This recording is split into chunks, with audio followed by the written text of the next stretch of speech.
Vamos orar. Senhor, muito obrigada. Senhor, que privilégio nós temos de te servir, de estar na tua casa, de ouvir a tua voz. Estamos aqui, Senhor, porque te amamos, te desejamos, queremos ser parecidos com o Senhor. Te pedimos, fala conosco nessa tarde, nos ensina a tua verdade, a tua palavra.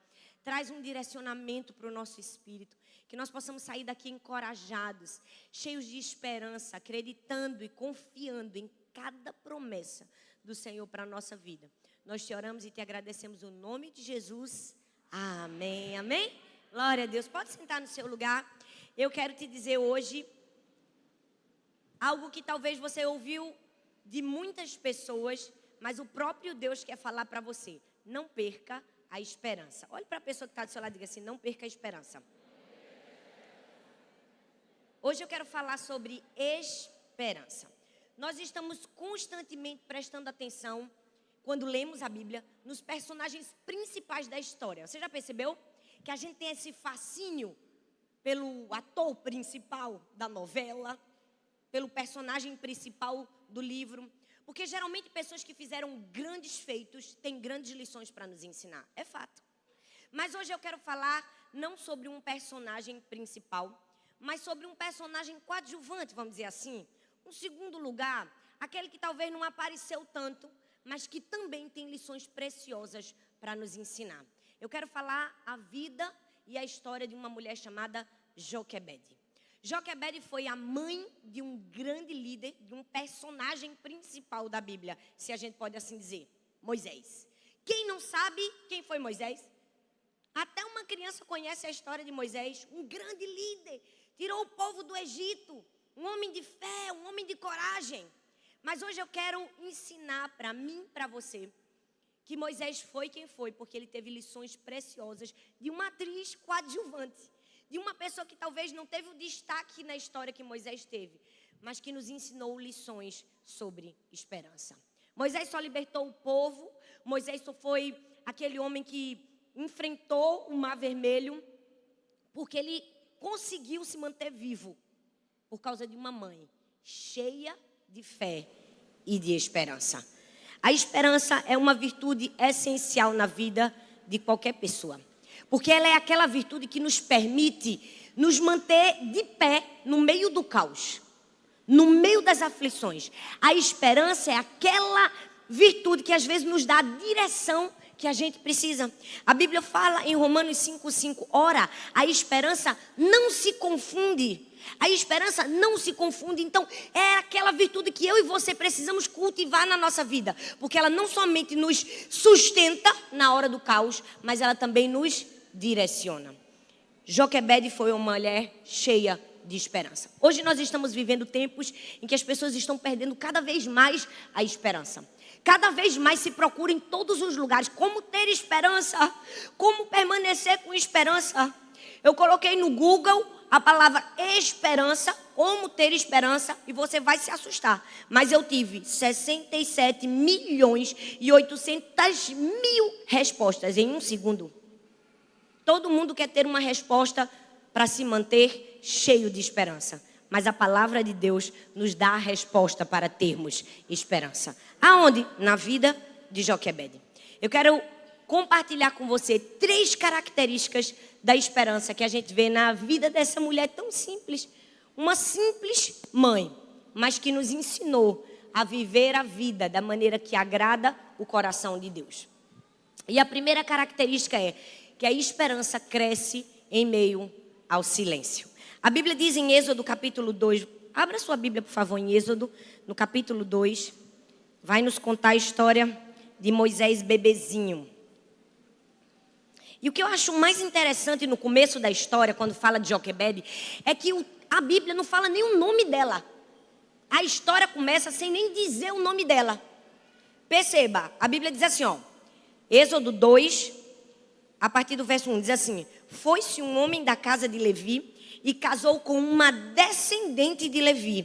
E a mulher concebeu e deu à luz a um filho. Nem o nome de Joquebede é mencionado no começo da história. Mas sabe, a esperança cresceu na vida de Joquebede no meio do silêncio. Ela estava em uma situação muito difícil. Ela era uma escrava ela tinha uma sentença judicial de morte do próprio filho. Por quê? Havia um decreto que todos os bebês do sexo masculino deveriam ser mortos. O faraó estava desesperado com o crescimento do povo hebreu. Queria matar todo mundo, porque eles estavam crescendo demais e se tornavam uma ameaça para os egípcios. Então, o faraó mandou matar todo mundo. E no meio dessa ordem, ela estava em silêncio. Você imagina, ela teve que passar 9 meses em silêncio, escondendo uma gestação. E não somente 9 meses, mas o texto diz que durante 3 meses ela conseguiu esconder dentro da sua própria casa o seu filho. O texto diz, como não podia escondê-lo durante 3 meses. Aqui, ó, a mulher ficou grávida e deu à luz a um filho. Ela viu que o menino era muito bonito e então o escondeu por 3 meses. 3 meses. Eu fico imaginando como é que uma mulher consegue esconder um bebê por 3 meses numa época que não existiu 3 palavrinhas. Foi duro. Eu acredito que foi muito difícil para Joquebede. Porque hoje em dia, gente, as crianças só se mantêm calmas quando a gente liga alguma coisa no celular, na televisão. Ela precisou esconder um bebezinho que chora, que reclama, que faz barulho por 3 meses. Para que dentro do seu coração crescesse a esperança. Provavelmente passou-se muitas coisas na mente de Joquebede. Será que eu vou conseguir continuar escondendo? Como vai ser daqui para frente? O que é que eu vou fazer com ele? Mas no meio de tantas perguntas que se passaram na mente de Joquebede e que muitas vezes se passam na nossa mente quando nós estamos num momento de silêncio, a esperança sempre é a voz que nos fala. Às vezes a esperança é a última voz que nós ouvimos. É a voz que só fala com a gente quando todas as outras vozes se calam. Quando a voz do medo se cala, quando a voz da angústia se cala, quando a voz da frustração se cala, quando a voz da decepção se cala. Mas a esperança sempre está falando com a gente. Nós precisamos fazer calar todas as outras vozes e no meio do silêncio ouvir a voz da esperança. Joquebede foi aquela mulher que permitiu que crescesse no seu coração não somente a esperança, mas a certeza de que Deus estava cuidando da sua vida no meio do caos. Se você quer ter uma vida cheia de esperança, entenda, não vai ser no meio das alegrias que a gente tem esperança. Ai, meu Deus, eu tenho esperança que eu vou pagar essa minha conta. Se tem muito dinheiro na minha conta do banco. Isso é esperança, gente? Nada, isso é certeza. Esperança vem no meio do caos. Esperança vem quando a gente não sabe o que fazer. Esperança vem quando a gente não tem respostas. É nesses momentos que nós precisamos cultivar a esperança. É nos momentos em que todas as outras vozes se calam na nossa vida para ouvirmos a voz da esperança. Grandes atletas, eles sofrem muito tempo em silêncio. E quando eles estão no mais alto grau de exaustão, a voz da esperança fala, eles buscam a última força que falta e vencem e ganham o pódio. Esses dias eu estava conversando com um amigo, jogador de futebol, que o mundo conhece, Rivaldo. E ele começou a contar as histórias dele, do quanto ele sofria, às vezes, calado, porque não podia dizer. Uma dor no joelho, uma dor no pé, porque ele precisa se manter no jogo. E aí ele precisava buscar no último grau a força e a esperança. Vai dar certo, eu vou fechar o jogo e vou vencer. É assim que acontece. Quando todas as outras vozes se calam, a voz da esperança fala com a gente. Grandes empresários, empreendedores, que são milionários hoje, precisaram sofrer muito tempo no silêncio. Sofrer frustrações, derrotas no silêncio. Para então ouvir a voz da esperança, continuar e chegar nos lugares altos que eles sonhavam. Grandes líderes, grandes homens e mulheres de Deus. Você pode olhar para eles hoje e dizer, uau, olha só o que Deus está fazendo na vida deles. Mas foram muitos anos de silêncio. Muitos anos sem respostas. Muitos anos em que grandes homens e mulheres de Deus precisaram conviver com um aparente não de Deus.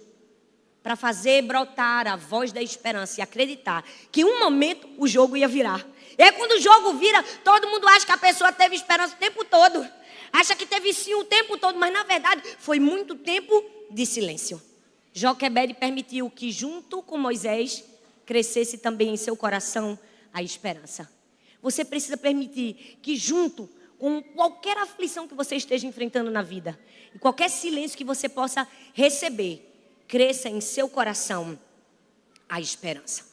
Mas sabe por que às vezes a gente tem um pouco de dificuldade de ter esperança no meio do silêncio? Porque o silêncio é assustador.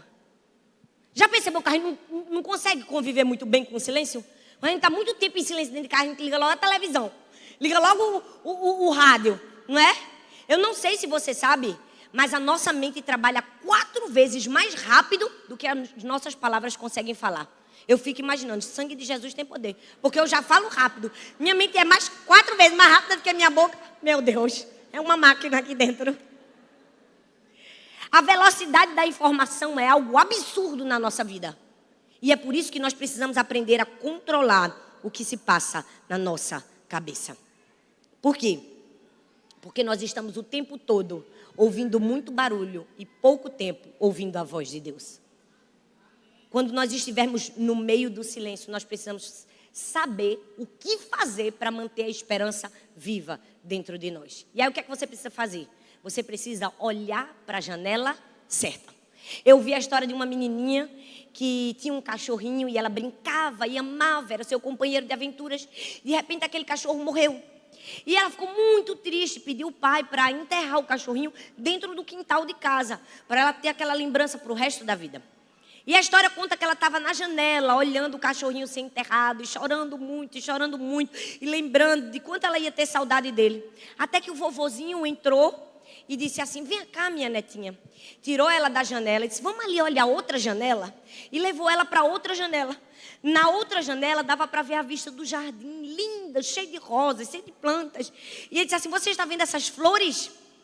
Ela: sim, vovô, eu estou vendo. Você se lembra como foi que elas começaram? Foi eu e você que plantamos juntas. Só tinha um galinho seco e hoje tem lindas flores. Na vida é assim. A gente sempre vai ter uma janela que nos faz olhar para a tristeza, para a decepção, para a frustração. Mas a gente sempre tem uma janela que nos mostra as flores. E Deus é o vovô que está sempre dizendo assim: para de olhar para essa janela e olha para essa de cá.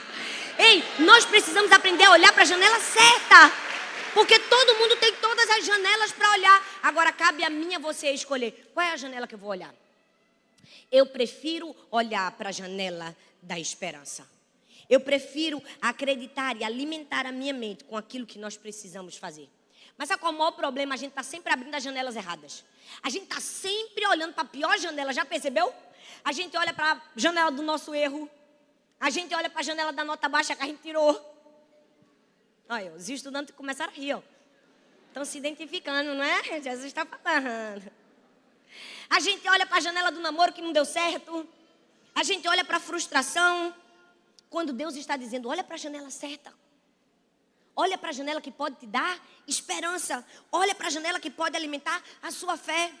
Hoje de manhã, quando nós estávamos vindo aqui para a igreja, no carro, eu disse assim para Arthur: Mô, bota aí no Google aí para mim, por favor. Pesquisa quantas pessoas morreram no ano de 2019. Aí ele disse assim: você quer 2019 ou quer esse ano? Aí eu disse: gente, mas esse ano só tem um mês, né? Janeiro, nós já estamos no 2º mês. Eu disse: não, pesquisa esse ano. Ele pesquisou esse ano. Você sabe quantas pessoas morreram só esse ano? 6 milhões de pessoas. Só no mês de janeiro. Eu disse: pesquisa hoje. Ele disse: até agora, só hoje, 63 mil pessoas morreram. Aí talvez você possa me perguntar: pastora, para que a senhora está dando dados tão cadavélicos como esse? Porque você não está nessa estatística. Porque você está vivo. Você tem motivos para reter a esperança no seu coração. Para onde você vai olhar? Para a dor, para a frustração que você sofreu? Ou para o fato de que Deus te deu a vida quando 63 mil pessoas morreram hoje? Ou para o fato que Deus continua te preservando? Nós precisamos guardar a esperança no nosso coração. Joquebede tinha uma sentença. O faraó mandou matar o filho dela. Joquebede não podia fazer nada. Joquebede não podia pedir um impeachment de faraó. Joquebede não tinha advogado para quebrar a lei. Mas Joquebede resolveu escolher a esperança. Ela escolheu olhar, não para a sentença do faraó, mas para a esperança. O meu Deus fez grandes feitos no passado, Ele vai proteger o meu filho com vida. É isso que nós precisamos aprender. É olhar para a janela certa. É acreditar que Deus pode fazer algo. O que fazer quando nós estivermos sem esperança no meio do silêncio? Olhe para a janela certa. Vira para a pessoa que está do seu lado e fala: olhe para a janela certa. Segundo lugar, guarde a melhor lembrança. Sim, a melhor lembrança. Olha bem para mim aqui, ó. A revista Exame fez uma pesquisa e os neurocientistas descobriram que para as pessoas aprenderem novos idiomas, eu estou tentando aprender um novo idioma, irmão. Eu estou conseguindo, na verdade. Não vou nem dizer que eu estou tentando. Estou declarando que eu vou aprender. E é provido e deprimido. Alguém posta isso? Claro que não. Todo mundo só posta as coisas boas. Ninguém posta o prato de miojo que come. Nem a tapioca que eu almocei hoje. Que eu só almocei tapioca. Que eu preferia entre comer e dormir, eu preferia dormir um pouco. Gente, ninguém mostra isso. A gente só mostra a felicidade. É o que é que você vê. Recebe a informação. Qual a informação que você recebe? De que está todo mundo na praia. De que está todo mundo nas Maldivas, em Jericoacoara, em Fortaleza. De que está todo mundo bem. E você está péssimo. E sua vida está terrível. E aí sua mente fica saturada de desesperança. Porque você pensa, está todo mundo avançando. Deixa eu te dizer, quem avança sem estratégia pode estar entrando em uma emboscada. Não é avançar por avançar, não é lutar por lutar. É lutar o que Deus mandou você lutar. É fazer o que Deus mandou você fazer. É do jeito certo. Você precisa ouvir a estratégia. Mas adianta só ouvir, gente? Adianta só ouvir, gente?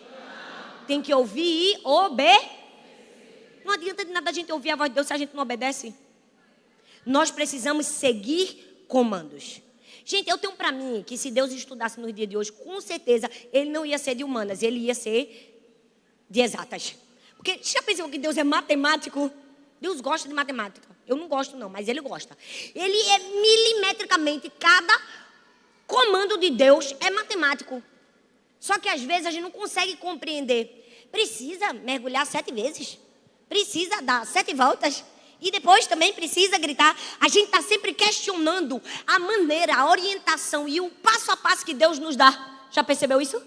Nós estamos sempre o tempo todo questionando os comandos de Deus.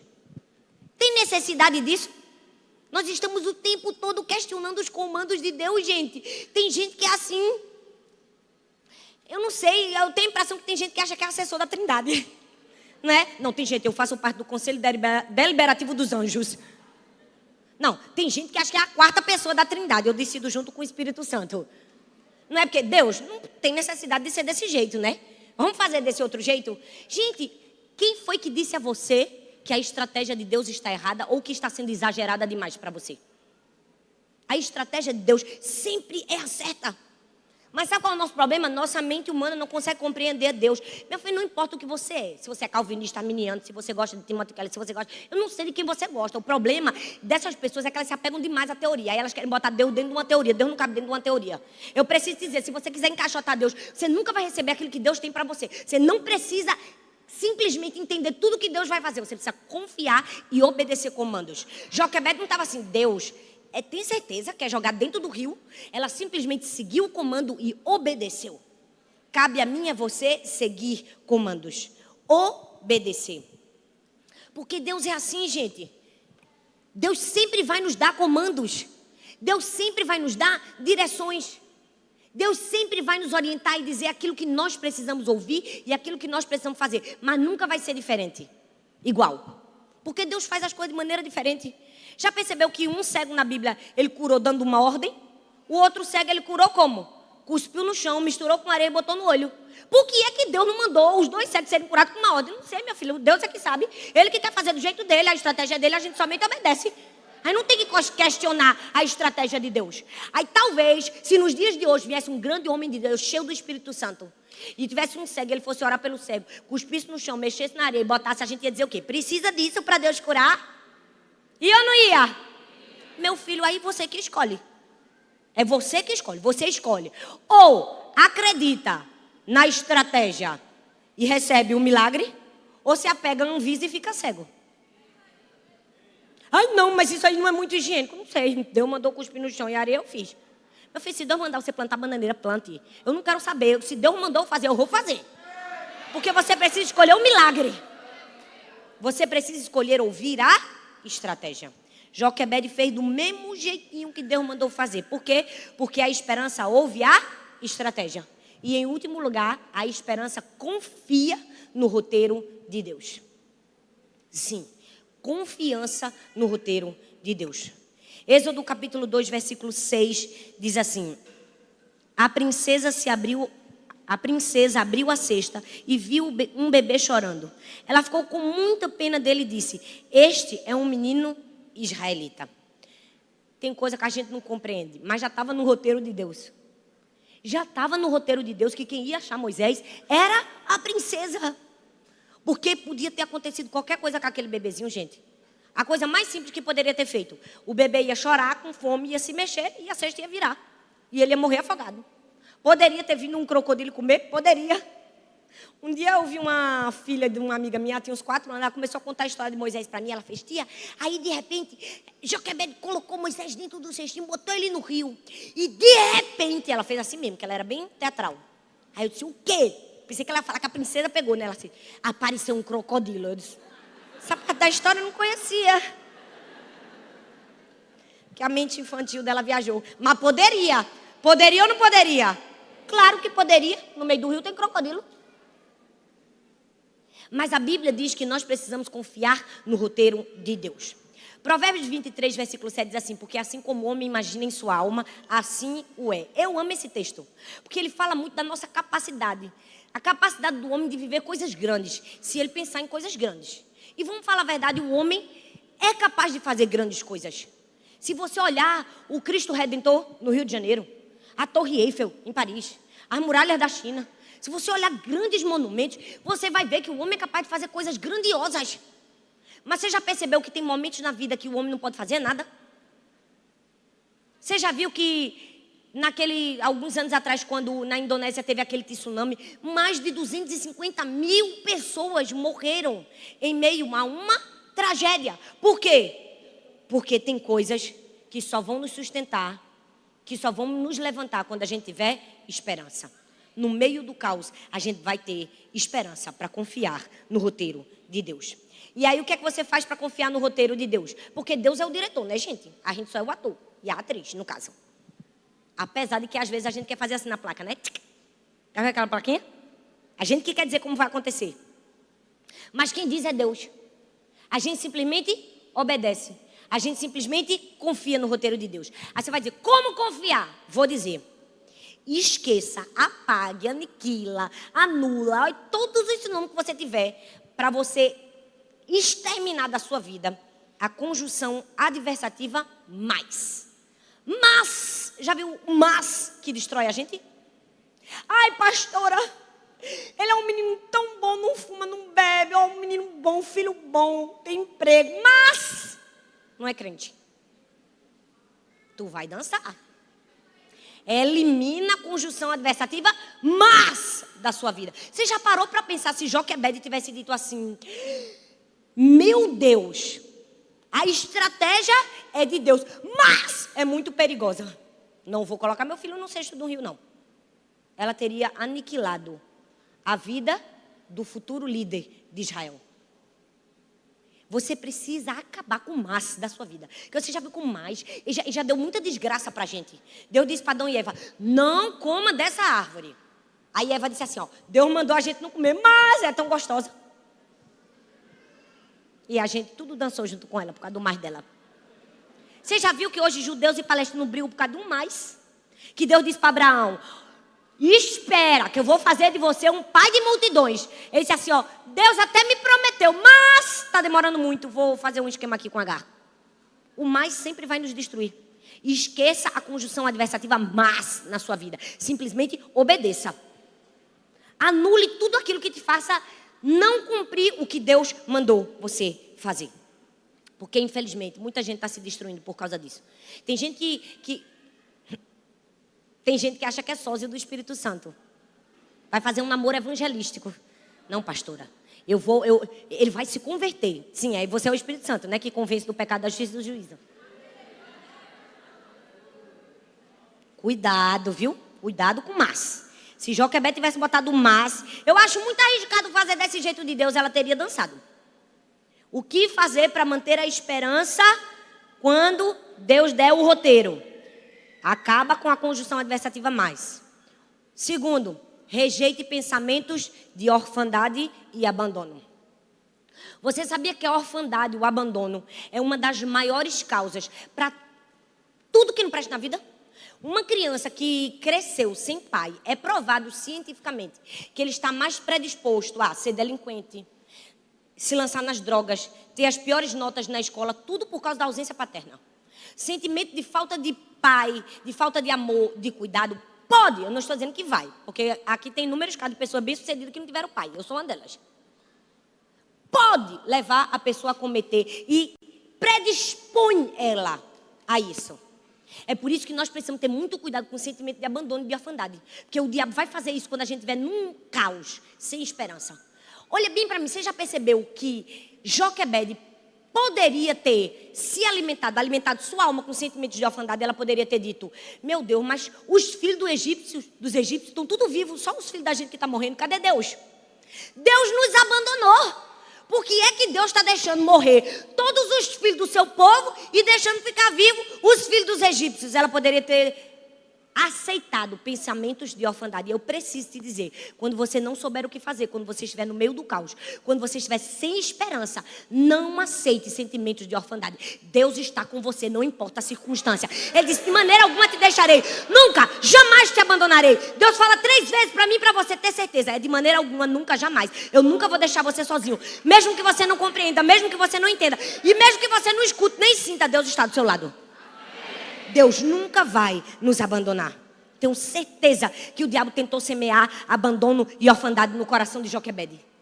Mas o que foi que Joquebede fez?